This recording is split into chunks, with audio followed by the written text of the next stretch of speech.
ભક્ત ગોરા તું ભાર.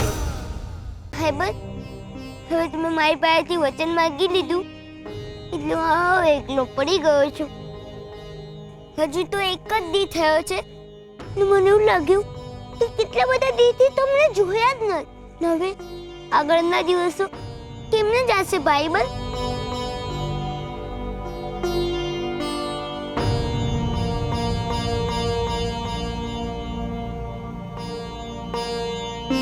ભાઈબંધ, હવે મને મારો મળી ગયો છે. હું સમજી ગયો કે તમે ક્યાં છો.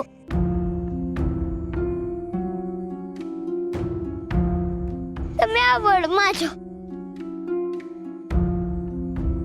તમે આ ચોરામાં છો, તમે આ હવામાં છો અને તમે આ કાકરામાં છો અને તમે આકાશમાં છો.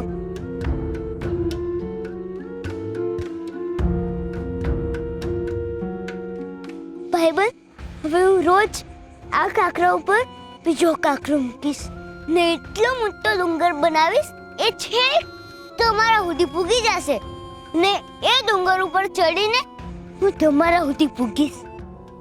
તમે એ દી મને ના ન પાડતા. હું ભાઈબંધ, મારે તમને બહુ જલ્દી મળવું છે.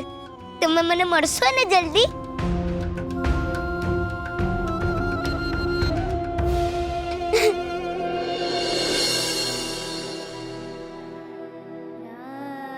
આ શું કર્યું તમે નાથ?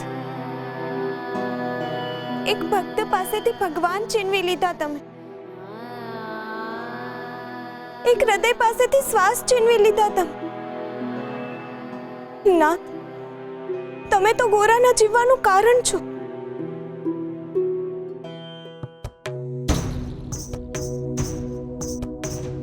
ના રૂકમણી, મારું એની સાથે હોવું તો એના જીવનની પૂર્ણતા છે. મારું એનાથી દૂર જવું એ એના જીવવાનું કારણ છે. હવે ગોરા મને પામવા માટે જીવશે. હું એને એના જીવવાનો ધ્યેય આપીને આવ્યો છું રૂકમણી. તો હવે તમે ગોરાને ક્યારેય નહીં મળો. મળવાનું તો એને હોય જેનાથી વિખૂટા પડ્યા હોઈએ. અને ગોરા તો મારામાં સમાઈ ગયો છે. ફૂલને ક્યારેય પોતાની સુવાસ મળે નહીં રૂકમણી, અને એ જ પ્રકૃતિ ગોરાની છે.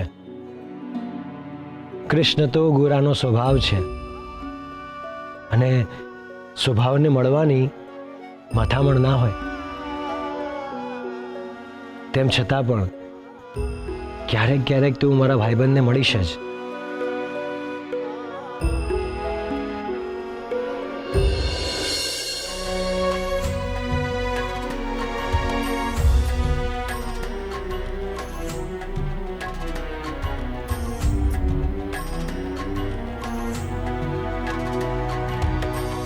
અન્નને વારી વીણ પણ ચાલે, ચાલે ન તુજ વીણનાથ,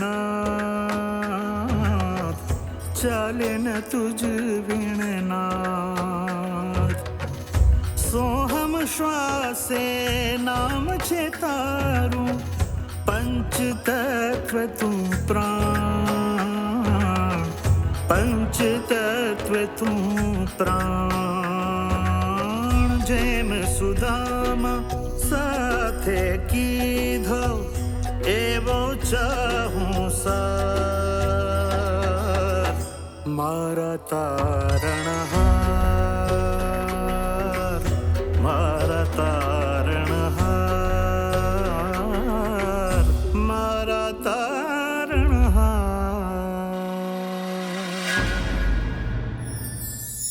મદદગાર.